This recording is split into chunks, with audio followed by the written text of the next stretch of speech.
पे विभिन्न वक्ताओं द्वारा वो विषय को जान लेना और नए-नए एवेन्यूज जो है उस विषय के संदर्भ में वो एक्सप्लोर करना, ये सही में स्पृहणीय बात है, ये सही में अनुकरणीय और इतर अदर जो लोग हैं उनके लिए मोटिवेशनल भी बात है। तो इसलिए ये जो इनका जो ये प्रयास चल रहा है ये आयुशाला का, तो उसके मैं सबसे पहले अभिनंदन व्यक्त करता हूँ और आभार भी व्यक्त करता हूँ कि इस मंच पे मुझे आज उपस्थित रहने का मौका उन्होंने दिया।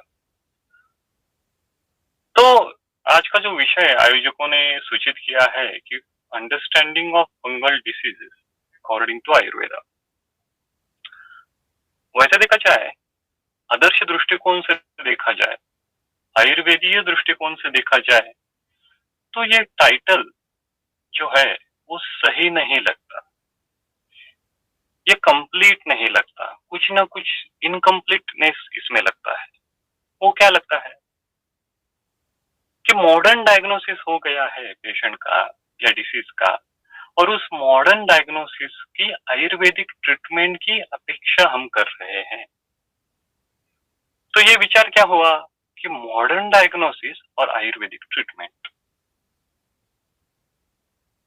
तो इसके कुछ कुछ लिमिटेशन भी हो सकते हैं कि अगर हम हर बार मॉडर्न डायग्नोसिस और आयुर्वेदिक ट्रीटमेंट की राह पर चलने लगे, तो देखिए कई कई बार क्या होता है, हमारे पास पेशेंट आते हैं, पेशेंट कहता है कि मुझको अम्ल पित्त हो गया है और डॉक्टर साहब मैंने सूत शेखर रस ले लिया है, मैंने आंवला की चूर्ण ले लिया है, मैंने कामदुधावटी ले ली है। पेशेंट कई कई बार क्या करता है, पेशेंट फार्मासिस्ट के पास जाता है और फार्मासिस्ट को बोलता है अरे मेरी हड्डियों में थोड़ा सा दर्द हो रहा है, कुछ ना कुछ तो मेडिसिन दे दो। तो वो भी दे देता है योगराज गोकुल, सिंहानाथ गोकुल, साक्षादी गोकुल। तो इसमें प्रॉब्लम क्या हो रहा है कि वैद्य को भी दवाई का ज्ञान है, फार्मासिस्ट को भी दवाई का ज्ञान है, और रुग्ण भी कहता है मुझको वात की बीमारी है। तो रुग्ण, वैद्य और फार्मासिस्ट सभी एक ही स्तर पे, एक ही लाइन में खड़े हो जाते हैं। तो वैद्य की वैद्यत्व की कहाँ बात है, या फिर ऐसा कहे कि वैद्य का वैद्यत्व किसमें है।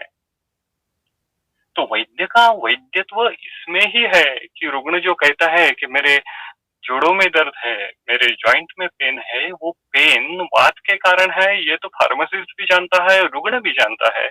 लेकिन वैद्य ये कह सकता है कि वो पेन जो है वो स्वतंत्र वात प्रकोप से है या परतंत्र वात प्रकोप से है। ये वैद्य का वैद्यत्व है, वैद्य की स्किलफुल एक्ट है। हर प्रैक्टिकली कहे तो उसी चीज के कंसल्टेंसी के हम कुछ धन्वंतरी भाग लेते हैं, पैसे लेते हैं, किसी चीज के लेते हैं कि वो वात प्रकोप स्वतंत्र है या परतंत्र है ये जानने की। क्योंकि अगर स्वतंत्र है तो उसकी लाइन ऑफ ट्रीटमेंट अलग हो गई, उसके प्रिसाइज सिलेक्शन ऑफ ड्रग अलग हो गए, और अगर परतंत्र है तो उसकी लाइन ऑफ ट्रीटमेंट, उसकी चिकित्सा अलग हो गई, उसके सिद्धांत अलग हो गए। तो इसीलिए मैं कई बार अपने विद्यार्थियों को, या फिर ऐसा कहे कि मैं भी जब यूजी में था तब हम किसी सेमिनार में जाते थे, तो हमारे विचार क्या रहता था, हमारी सोच क्या रहती थी, अरे जाए भाई कोई ना कोई तो बड़ा वक्ता स्पीकर अपना विषय प्रेजेंट कर रहा रहता था, और हमारा विषय अरे तू संप्राप्ति ये वो ये सब चीजें वो तो ठीक है। हम जब वो ट्रीटमेंट पे आता था, उसने कौन सा कल्प दिया क्रोनिक किडनी डिसीज में, उसने डायबिटीज में कौन सा कल्प चुना, उसने एग्जैक्टली उस पेशेंट पे क्या किया, ये विषय जब चर्चा को आता था तब हम वो नोट डाउन कर लेते थे, तब उसकी नोट्स निकालते थे, तब ये जानने की कोशिश करते थे। उसके पहले का जो बात था, जो विवेचन चालू रहता था, उस पर हमारा इतना ध्यान नहीं जाता था। लेकिन बाद में जब जब हम चरक पढ़ना शुरू कर देते हैं, या फिर ऐसा कहे कि मैंने जब बाद में चरक पढ़ना शुरू कर दिया,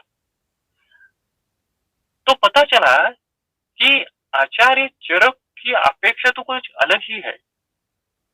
आचार्य चरक, चरक चिकित्सा स्थान का जो 30वां अध्याय है, योनि व्यापक चिकित्सा, उस योनि व्यापक चिकित्सा में कहते हैं, आप बाद में देख लीजिए, वहां पे एक सूत्र आता है, न योगेर एव केवलम वैद्यों से क्या अपेक्षा है आचार्य चरक की? अभी चिकित्सा स्थान खत्म होने को आया और उस आखिर आखिर के श्लोक में चरक कहते हैं न योगेरेव केवलम, केवलम केवल योगेरेव, योग पे, कल्प पे, ये ड्रग, ये डिसीज और ये ड्रग, इस विचार पे प्रैक्टिस वैद्य ने नहीं करनी चाहिए। न योगेर एव केवलम।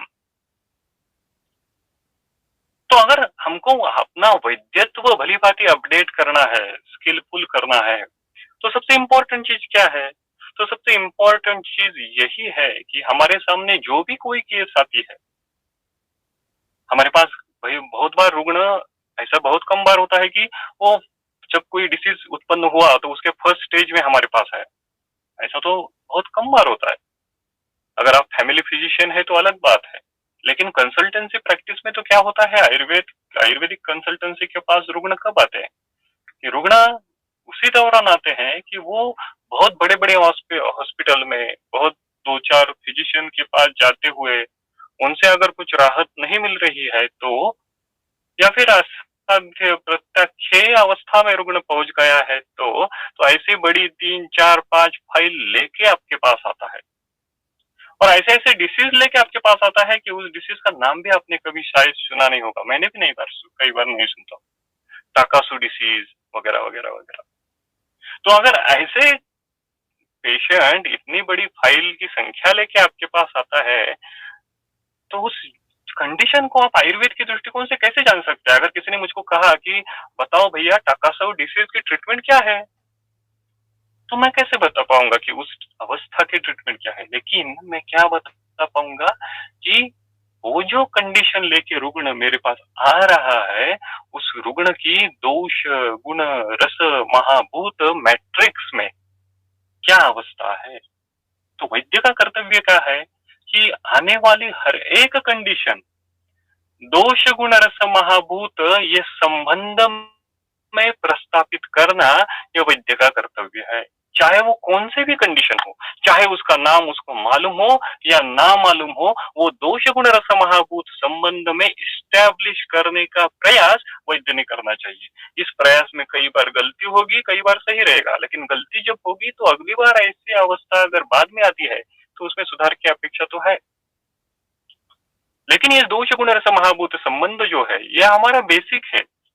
जैसे हमको 0 से 9 या अगर डिजिट्स मालूम है तो हम गुणाकार भागाकार ये कैसे करते हैं, एब्स्ट्रैक्शन सब्सट्रैक्शन कैसे करते हैं, ये अगर हमको जानकारी है तो हम कोई भी संख्या का गणित सॉल्व कर सकते हैं। वो क्यों है? क्योंकि हमको बेसिक मालूम है।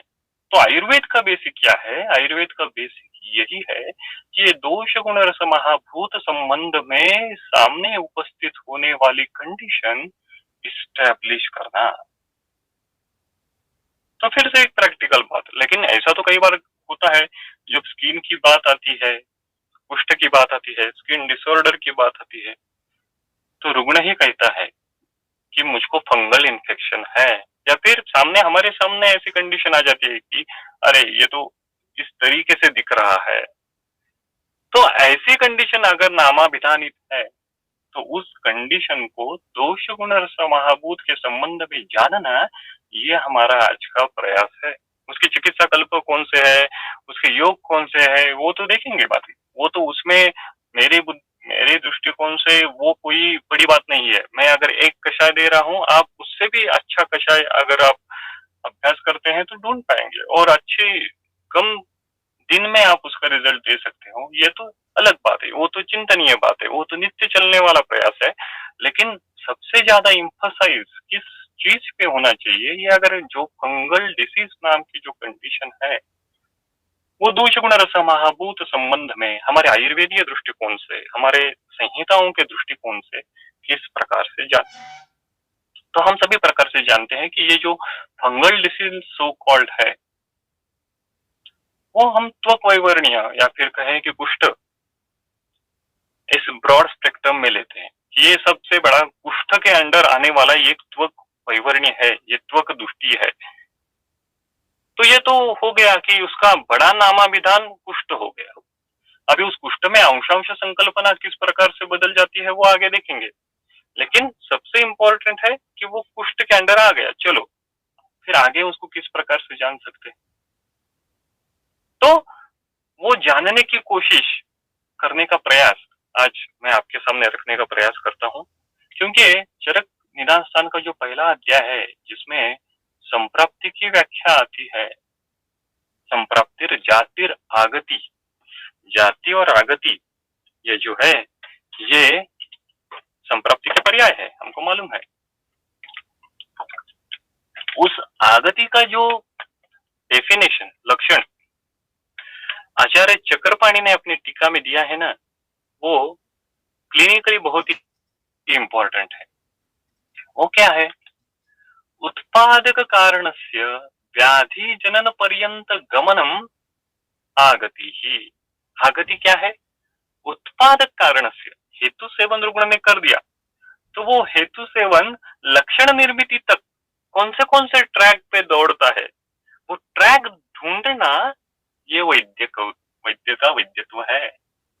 यूज में हम जब रहते थे या जब हम बुक पढ़ते थे तो हर एक डिसीज हम जब वो पाठ्य पुस्तक से पढ़ते थे उसमें क्या रहता था, कौन सा भी डिसीज लो, कुष्ठ लो, उसके हेतु कौन से, विरुद्धासन, अध्यशन, विषमासन।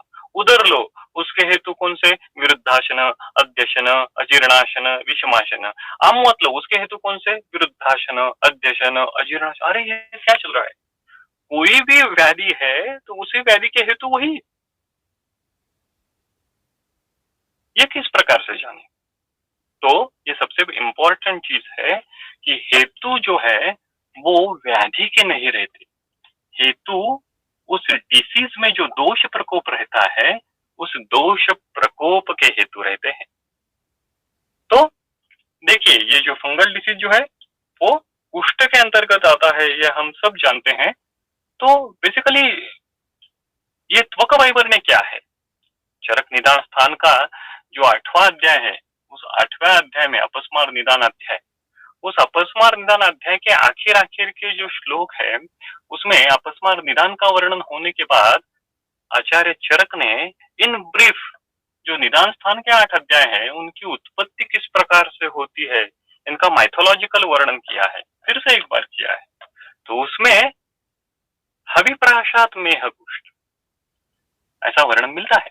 हविप्राशात, हवि यानी क्या, घी, घृत। तो घृतपाशन से मेह और कुष्ठ होता है। तो इसका तात्पर्य क्या है, इससे हम क्या जान सकते हैं? What is the reading between the lines? तो इसका तात्पर्य यही है कि ये संतर्पण जन्य अवस्था है, संतर्पण जन्य अवस्था से ही ये कुष्ठ या फिर कहे कि कफज कंडू जैसा विकार जो है वो उत्पन्न हो सकता है। तो अपतर्पण से कंडू उत्पन्न होने की अवस्था स्थानिक हो सकती है, जैसे कौन सी, जैसे रसे रोक्षम त्वचा, ऐसी जो अवस्था है, रसक्षय जब उत्पन्न होता है तो उसमें रुक्षता आने लगती है और उस रुक्षता के कारण वहां पे कंडू उत्पन्न होता है।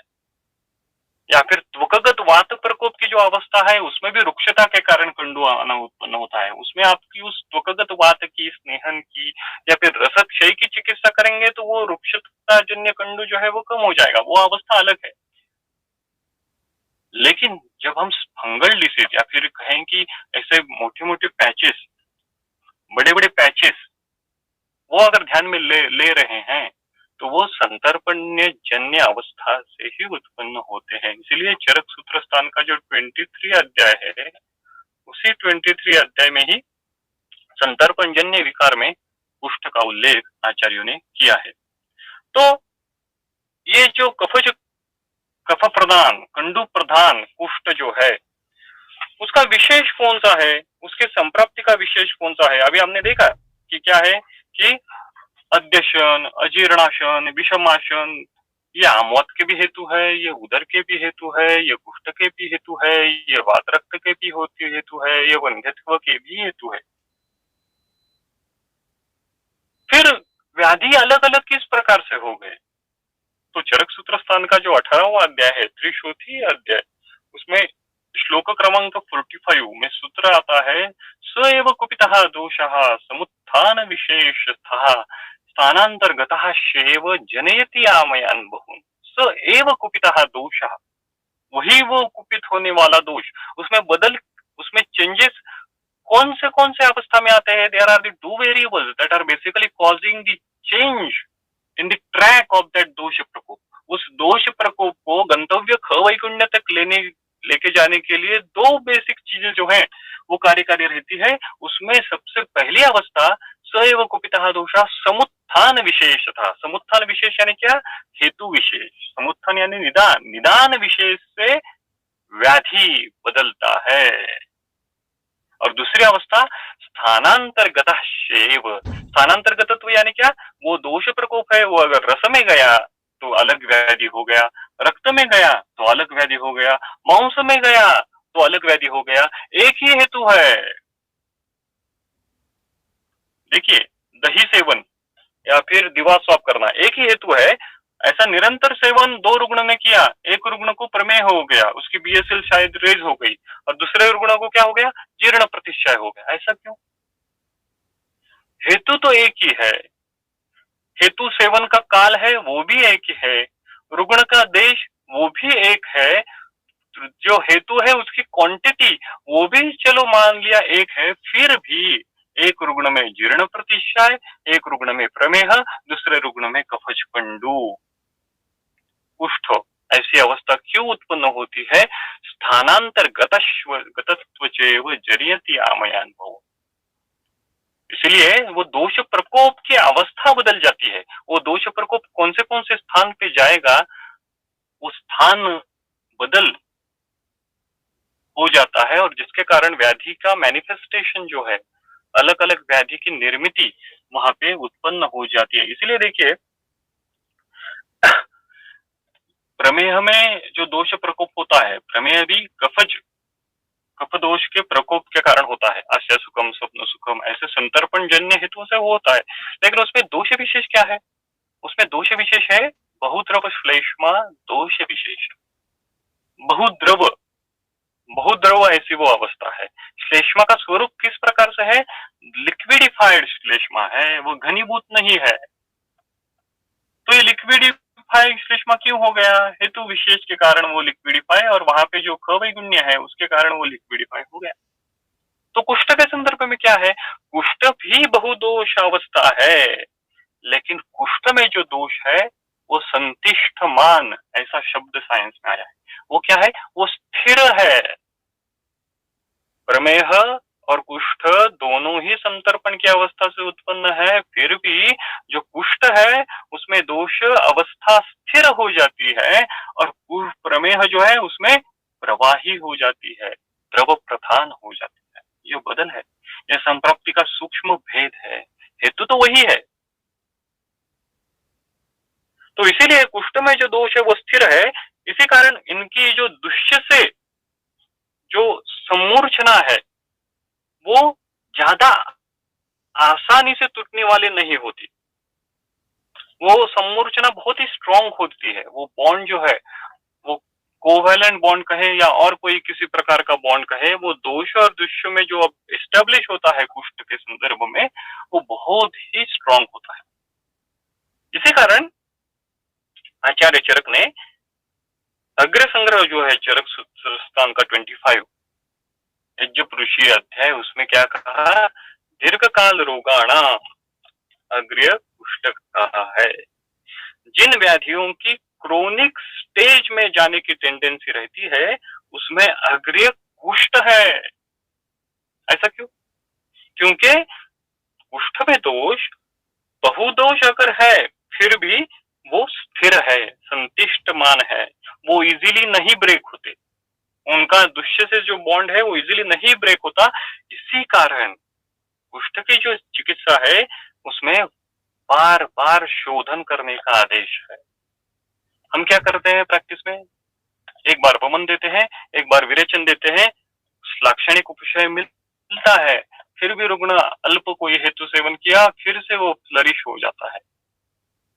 आचार्यों ने क्या कहा है? बार बार वमन दो, बार बार विरेचन दो। ऐसा आदेश कुष्ठ के संदर्भ में क्यों कहा? क्योंकि वहां पे जो दोष और दुष्य की जो बॉन्डिंग है वो संतिष्ठमान अवस्था है, वो इजीली ब्रेक नहीं होते, दोष दुष्य से इजीली ब्रेक नहीं होते। इसीलिए जो कुष्ठ की अवस्था है, या फिर कहे कि हमारे आज के संदर्भ में जो कफज कुष्ठ की अवस्था कहे, उसमें भी बार बार शोधन करना, अगर वो सर्वदैहिक अवस्था है, उसका रिकरेंस आ रहा है, तो उसमें बार बार शोधन करना अपेक्षित है। तो हमको मालूम है कि चलो कि ये कफज कुष्ठ है, ये तो हमने जान लिया, लेकिन अगर कौन सा भी कुष्ठ रहा तो ये तो बेसिक है, ये हमारा आयुर्वेदीय फिजियोलॉजी है कि इस कुष्ठ में, कौन से भी कुष्ठ में जो 4 बेसिक दुष्य रहते हैं, इन 4 दुष्यों से दोष जो है वो अपना बॉन्डिंग इस्टेब्लिश करते हैं। तो वो 4 दुष्य कौन से होते हैं? त्वचा रहती है, रक्त रहती है, मांस रहती है और लसिका रहती है। तो कई बार अपने या मेरे दिमाग में भी ये सवाल उत्पन्न होता है, ऐसा क्यों? इतने सारे दुष्य है, दुष्यातु अपरिसंख्येय माना, दुष्य तो बहुत ही सारे हैं, ऐसा होते हुए भी ये 4 ही दुष्य क्यों दुष्य होते हैं कुष्ठ में, या फिर कहे आगे जाके विसर्प में भी? वो भी एक तो कैवर्णी ही है ना, उसमें आभ्यंतर विसर्प का एक भेद छोड़ दो, लेकिन जो बाह्यतः विसर्प है वो विसर्प में भी यही दुष्य है। तो फिर से ये सवाल उत्पन्न होता है, यही दुष्य क्यों है, इसके अलावा 5वां दुष्य क्यों नहीं, या फिर यही दुष्य ही क्यों? हम तो सभी जानते हैं, वैसे देखा जाए तो हर एक व्याधि में रक्त दुष्टि तो होती ही है, हर एक व्याधि में रक्त दुष्टि होती है, अगर आयुर्वेदिक दृष्टिकोण से देखे सोचे तो। क्योंकि क्या है, दोष प्रकोप है, वो दोष प्रकोप उस खवैगुण्य तक कौन से माध्यम से पहुंचेगा, किस माध्यम से पहुंचेगा? वो तो रक्त के माध्यम से पहुंचेगा, रक्त संवहन के माध्यम से ही दोष जो है वो खवैगुण्य में पहुंचने वाले हैं। तो सवाल सिर्फ इतना है कि वो रक्त दुष्टि प्रकर्ष से है या उसकी दुष्टि ज्यादा नहीं है, कम है या ज्यादा है। तो हर एक व्याधि में रक्त दुष्टि तो होने वाली है, वो प्रत्यक्ष से, डायरेक्ट से या इनडायरेक्ट से।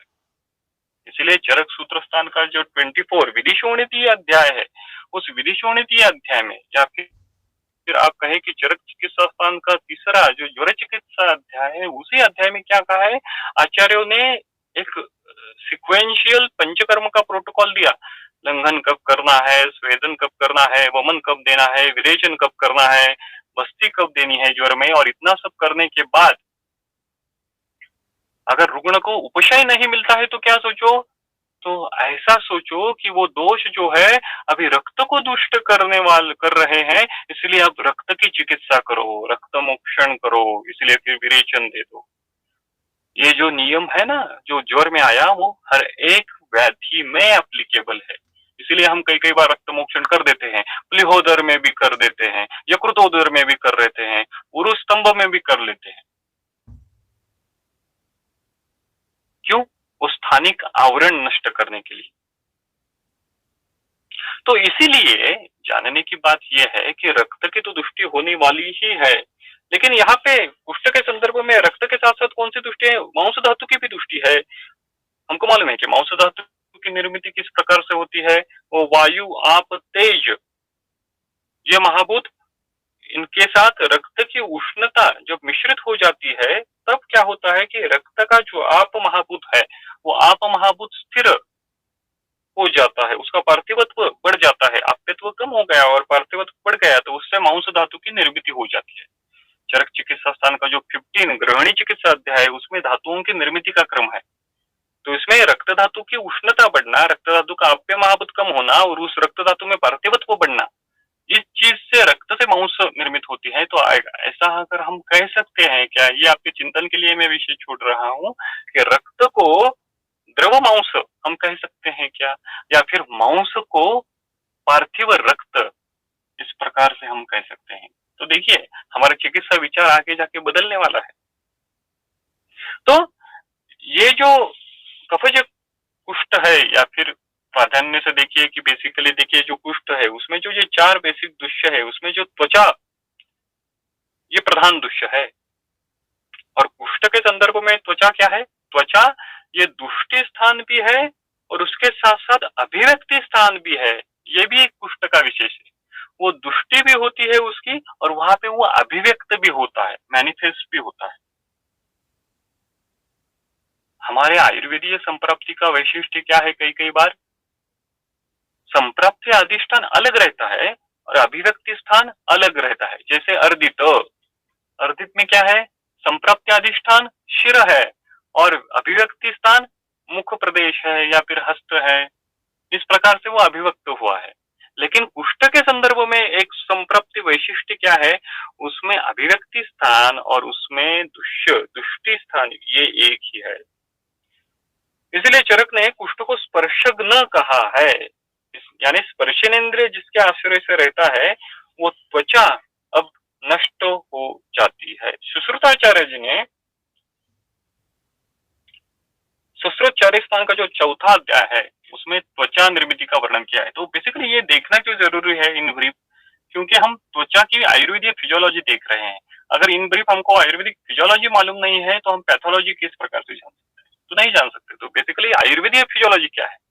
तो त्वचा की निर्मिति सुश्रुतचार्य स्थान के चौथे अध्याय में वर्णित है। इसमें एक विशिष्ट उपमा मेटाफोर वर्णित है। वो कौन सा है? क्षीरस्य संतान इव सप्तत्वचो भवन्ति।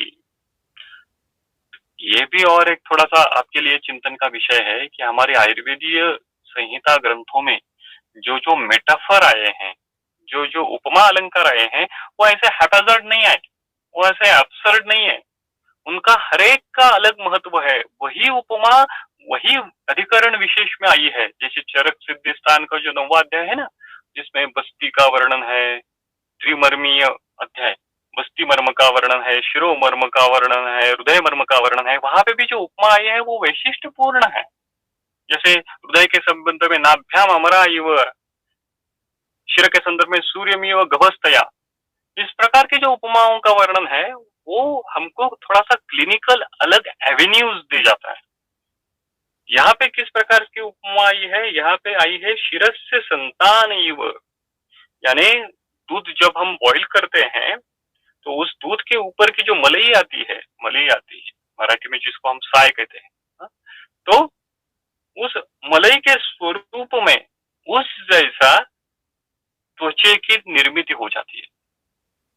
तो ये तो हमको पता चला है कि यहाँ पे क्षीर यानी द्रव धातु और उस पे उष्णता ये रोल प्ले करती है। तो त्वचा की निर्मिति में क्षीर कौन सा हो गया? तो वो रस हो गया, रस धातु हो गया। तो रस धातु पे अग्नि की प्रक्रिया होती है, रस धातु का पचन होने लगता है। इसलिए देखिए इस श्लोक में भी क्या है? शब्द कौन सा है? अभिपच्यमानस्य। तो उस रस धातु के पचन से आगे की प्रक्रिया, त्वचा निर्मिति की प्रक्रिया शुरू हो जाती है। इसीलिए ही त्वचा ये रससार है। इसीलिए रससार ऐसी टर्मिनोलॉजी यूज करने की जगह पे त्वकसार ऐसा कहा है शास्त्रों में। और ये अभिपच्यमान से अगर बिगड़ गया तो क्या होना है? त्वचा का जो टेक्सचर है वो टेक्सचर खराब होने वाला है, उसमें कुछ ना कुछ तो पैथोलॉजी आने वाली है। इसलिए ये अभिपच्यमानस्य या फिर कहें कि अग्नि का त्वचा की फिजियोलॉजी मेंटेन करने में बहुत बड़ा रोल है। चरक चिकित्सा का जो 15 अध्याय है इसमें प्राकृत अग्नि के कर्म में सबसे पहले क्या कहा? आयु वर्णो, वर्ण कहा। अगर आप कॉस्मेटिक प्रैक्टिस कर रहे हैं तो ऊपर से कितना भी कुमकुम आदि तेल लगाओ कुछ फर्क नहीं होता पड़ता, या फिर कहें कि टेम्पररी फर्क पड़ता है जब तक आप अग्नि के ऊपर ध्यान नहीं देते हो। क्योंकि वो आभिपच्य मानस्य अच्छा होना चाहिए। वो आभिपच्य मानस्य जो है वो जितना सूक्ष्म होगा उतना वर्ण अच्छा होगा, उतनी त्वचा की फिजियोलॉजी मेंटेन रहेगी, त्वचा का टेक्सचर रहेगा। तो ये त्वचा की जो निर्मिति क्षीरस्य संतान इस प्रकार से वर्णन की है। आपको मालूम होगा कि सुश्रुताचार्य जी ने जो है उनमें और चरक जी में इस त्वचा के संदर्भ में नामकरण करने की पद्धति भिन्न भिन्न है। चरकाचार्य जी ने पहली जो त्वचा है वो उदक धरा ऐसा उसका नामाभिधान किया है। चरकाचार्य स्थान का अध्याय 7 में इसका वर्णन है और सुश्रुत के अनुसार 7 त्वचा की निर्मिति होती है ये अभिपच्यमान से। लेकिन चरक मतानुसार वो 6 लेयर है। सुश्रुत का पहला लेयर अवभासनी है, और चरक का जो पहला लेयर है वो उदक धरा त्वक बाह्य। हम अभी सभी लेयर नहीं देखने वाले, उतना समय भी नहीं है हमारे पास, लेकिन ये जो उदक धरा त्वक बाह्य है ये इम्पोर्टेंट है। त्वचा में जो मर्दव रहता है, जो मॉइस्चर रहती है, जो स्निग्धता रहती है, वो रिटेन करने का काम, उसको सप्लाई करने का काम ये उदक धरा त्वक बाह्य करती है। इसी अध्याय में चरक शारीर स्थान का जो 7वां अध्याय है उसमें श्लोक क्रमांक 15 उसमें आगे वर्णन है, एक लाइन आती है, बाह्यः त्वक बिभर्ति। उदक का डिस्ट्रीब्यूशन का जो वर्णन आता है तो उसमें ये सेंटेंस आया है, बाह्यः त्वक बिभर्ति। त्वचा का जो नरिशमेंट है, पोषण जो है, वो किसके द्वारा होता है? त्वचा नरिश किस धातु के द्वारा की जाती है? तो वो उदक के द्वारा की जाती है। शरीर की सबसे बाहर का इंद्रिय त्वचा है और उसका पोषण करने का काम उदक करता है, और इस त्वचा को चरकाचार्य जी ने उदक ध्वरा त्वक बाह्य ऐसा नाम दिया है। हमको मालूम है स्वेदस्य क्लेद विद्रुति इस प्रकार का काम, इस प्रकार का फिजियोलॉजिकल वर्क है, और इस त्वचा से ही केश, रोम, उनका इरप्शन होने वाला है। तो इन लोमकूपों का धारण करना, उनकी फिजियोलॉजी मेंटेन करना, ये भी इस त्वचा का कार्य है। कई बार क्या होता है, अकाली खालित्य, अकाली पालित्य, इस प्रकार की केसेस आपके सामने आए तो क्या है, तो वो उदक धारा त्वक बाह्य, इसमें कुछ ना कुछ तो डिस्टर्बेंस हुआ है या नहीं, या हमारे डिफरेंशियल डायग्नोसिस में वो उदक धातु और उदक धातु द्वारा नरिश किया हुआ जो बाह्य त्वचा है, जो रोमकूपों को धारण करने वाली है, उनमें कुछ विकृति है या नहीं, ये जानना ये इम्पोर्टेंट है।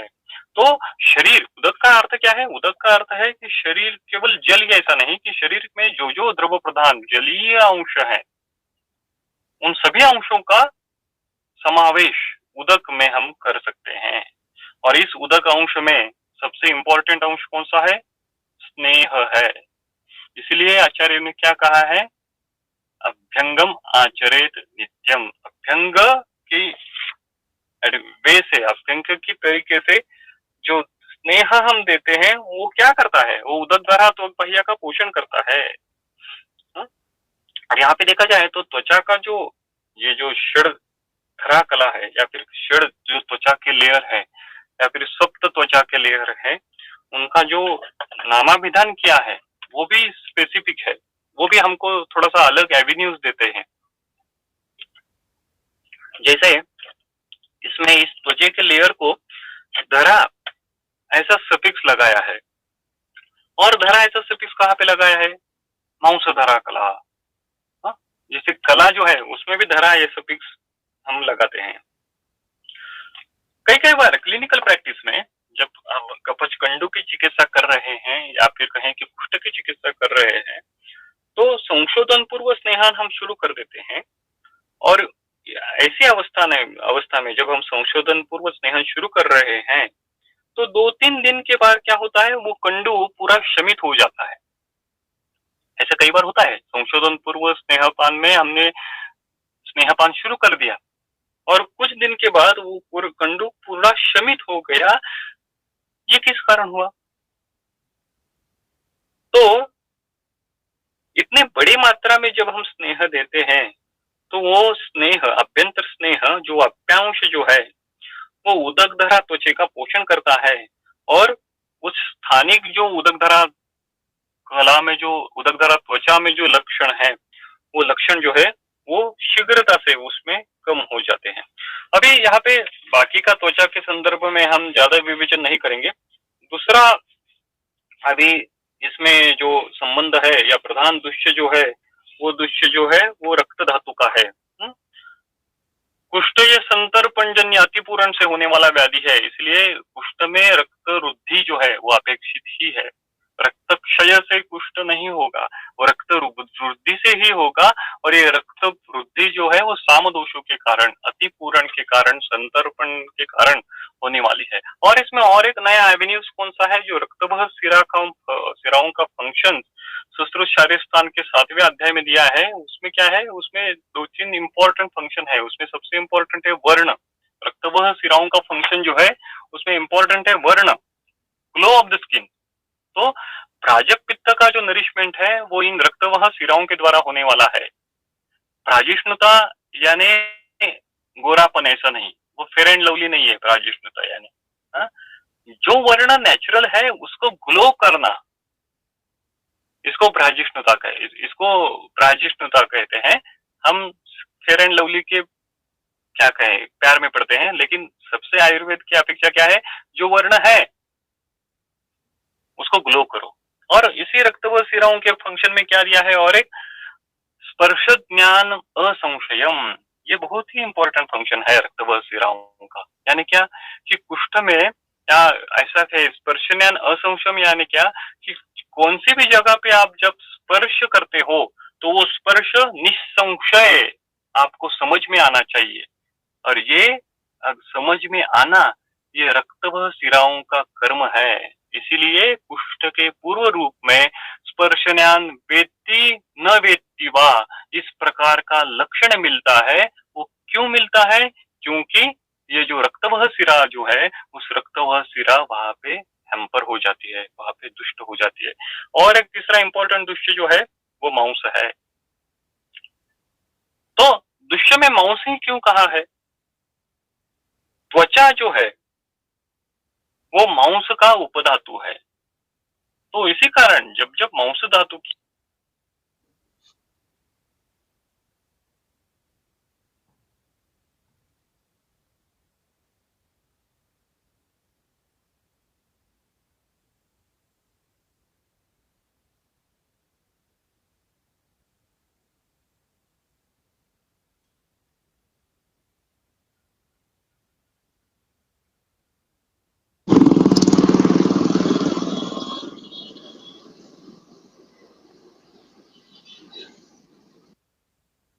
हॅलो, आवाज येतोय का?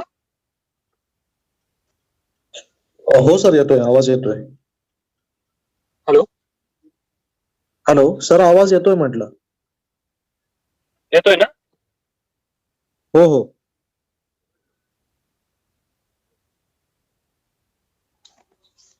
तो त्वचा के संदर्भ में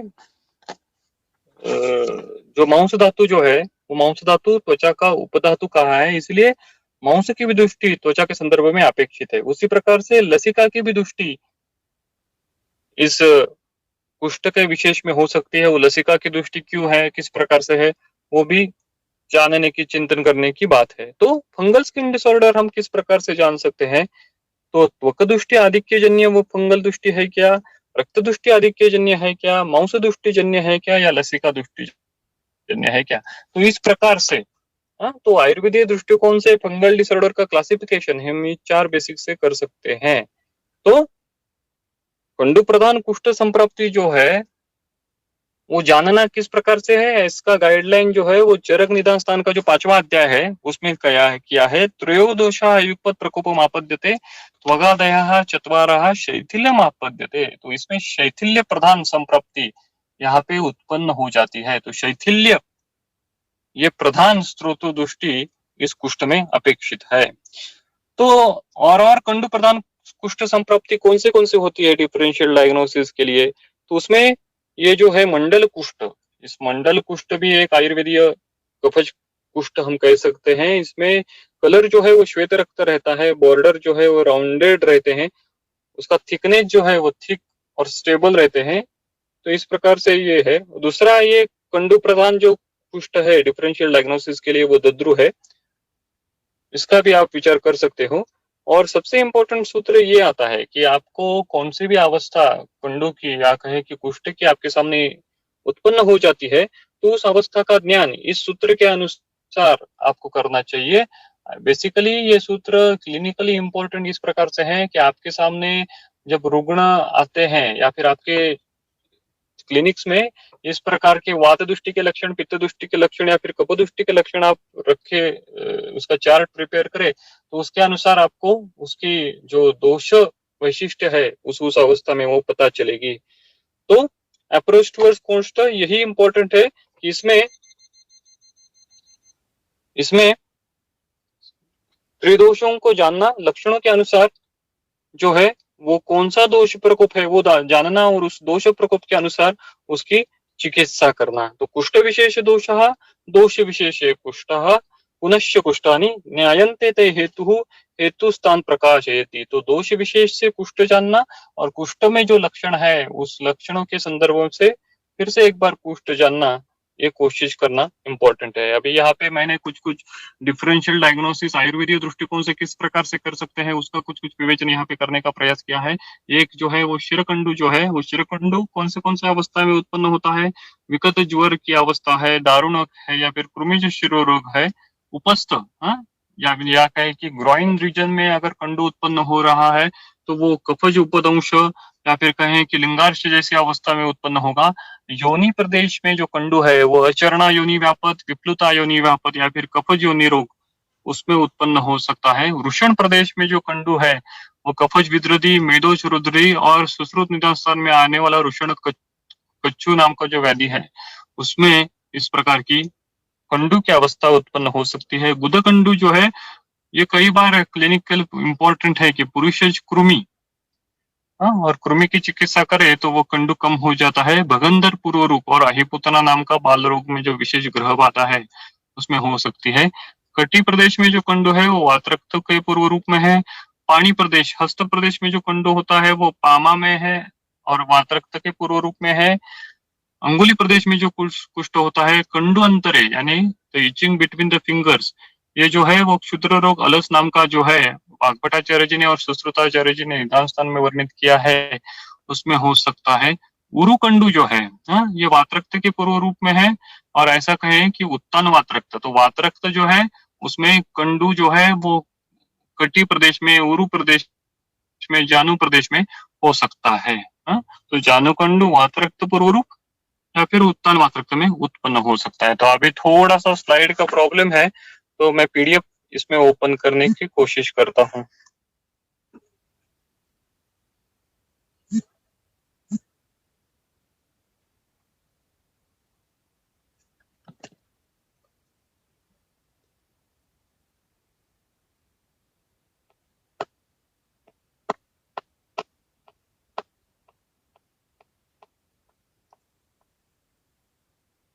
ओके, हाँ ये विजिबल है ना पीडीएफ?